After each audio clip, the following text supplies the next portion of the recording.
வணக்கம். சித்தைக்காய் உணவை மருந்து மருந்துகள். இன்னைக்கு யூரினரி ட்ராக்ட் இன்ஃபெக்ஷன்ஸை பற்றி பார்க்கலாம். முக்கியமாக ஸ்கூல் போகிற பசங்களுக்கு நிறையவே வருது. ஏன் அப்படின்னா அவங்க டைம், அதாவது குறிப்பிட்ட டைமில் மட்டும்தான் அவங்களுக்கு வந்து ரீசஸ் டைம், அதாவது ரெஸ்ட் ரூம் போகிறதுக்குன்னு டைம் கொடுக்குறாங்க. அதனாலேயே பசங்க வந்து நிறைய தண்ணி இங்கேருந்து எடுத்துகிட்டு போகிறதில்ல. வீட்டிலேருந்து குறைச்சலாம் தண்ணி எடுத்துகிட்டு போகிறாங்க. தண்ணி குடித்தா பாத்ரூம் வரும் அப்படின்னு நினைக்கிறாங்க, ரெஸ்ட் ரூம் யூஸ் பண்ண வேண்டிய வரும்னு நினைக்கிறாங்க. ஸோ அவங்க குறைச்சலாம் தண்ணி குடிக்கிறாங்க. யூரினை வந்து யூரினை வந்து அடக்கி வச்சுக்கிறாங்க. இதனாலேயே அவங்களுக்கு நிறைய யூரினரி இன்ஃபெக்ஷன்ஸ் வரும். கிட்னி ஸ்டோன்ஸும் வரதுக்கு நிறையாவே வாய்ப்பு இருக்குது.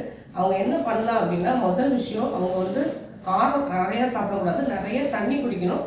நடுவில் அவங்களுக்கு இன்ஃபெக்ஷன்ஸ் இருந்தாலும் சரி, நிறைய டைம் கேட்டு அவங்க தாராளமாக ரெஸ்ட் ரூம் யூஸ் பண்ணுறதுக்கு அவங்க சொல்லணும்.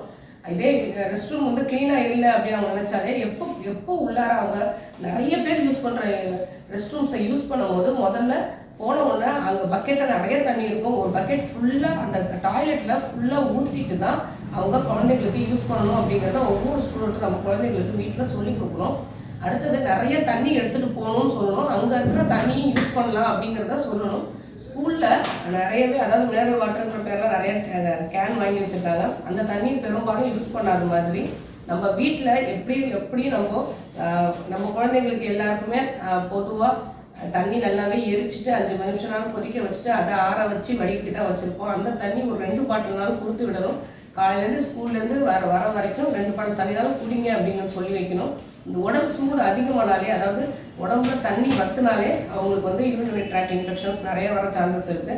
அதனால் உடம்பு ஃபுல்லாக 75% தண்ணி இருக்கிறதால நிறையவே தண்ணி குடிக்கணும் அப்படிங்கிறத அவங்க கையில் ஸ்டார் போட்டு கூட அவங்களுக்கு வந்து என்கரேஜ் பண்ணலாம். ஏன்னா கரெக்டாக இந்த 2 பாட்டில் தண்ணி 1 லிட்டர்லேருந்து 1.5 லிட்டர்னாலும் காலையிலேருந்து சாயந்தரம் வரைக்கும் நீங்கள் குடிச்சிட்டு தான் வரணும் அப்படிங்கிறத என்கரேஜ் பண்ணணும். எண்ணெய் தேய்ச்சி குளிக்க வைக்கணும். ஏன் அப்படின்னா உடம்பு சூடு அதிகமானாலும் அவங்களுக்கு யூரினரி ட்ராக்ட் இன்ஃபெக்ஷன்ஸ் வர ஆரம்பிக்கும். சாப்பாட்டில் சொன்ன மாதிரியே தான் உப்பு, புளி, காரம் 3மே மிதமாக தான் சாப்பிடணும். அதுவும் இப்போ வெயில் காலத்தில் வந்து நிறையவே சாப்பிடும்போது உடம்பு வந்து நிறையவே சூடாகிடும். அதனாலே இன்ஃபெக்ஷன்ஸ் வரும். கிளாஸில் ஒருத்தங்களுக்கு யூஸ் பண்ணாலே ரெஸ்ட் ரூம், அவங்க யூஸ் பண்ண ரெஸ்ட் ரூம்ஸ் நம்ம குழந்தைங்க யூஸ் பண்ணாலே திரும்பி அவங்களுக்கு இன்னொரு யூரினரி ட்ராக்ட் இன்ஃபெக்ஷன்ஸ் வரதுக்கு நிறையவே சான்சஸ் இருக்குது. அதனால தான் ஒவ்வொரு தடையும் எப்போ போனாலும் டாய்லெட்டை க்ளீன் பண்ணிவிட்டு ஒரு பக்கெட் தண்ணியை ஃபுல்லாக ஊற்றிட்டு தான் நம்ம போகணும் அப்படிங்கிறத ஸ்டூடெண்ட்ஸுக்கு, அதுவும் நம்ம குழந்தைங்களுக்கு பள்ளி போகிற குழந்தைங்களுக்கு கண்டிப்பாக இதை சொல்லிக் கொடுக்கணும்.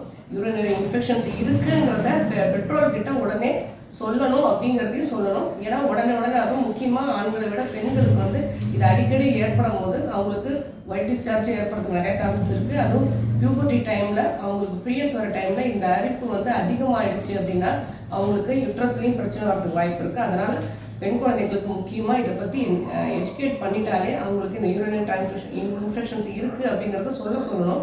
ஸோ ஆரம்ப நிலையிலேயே நம்ம சித்த மருத்துவர் அன்னைக்கு இதுக்கு ஒரு தீர்வு கண்டுட்டாலே அடுத்தடுத்த ஸ்டேஜுக்கு போகாமல் இதை நம்ம பார்த்துக்கலாம். ஆரோக்கியமாக வாழ்வோம். எதை பற்றி பேசணும்னு நினச்சாலும் சரி, தாராளமாக கமெண்ட் பண்ணுங்கள். உங்களுக்கு எந்த நோயாக இருந்தாலும் கேட்குறேன்.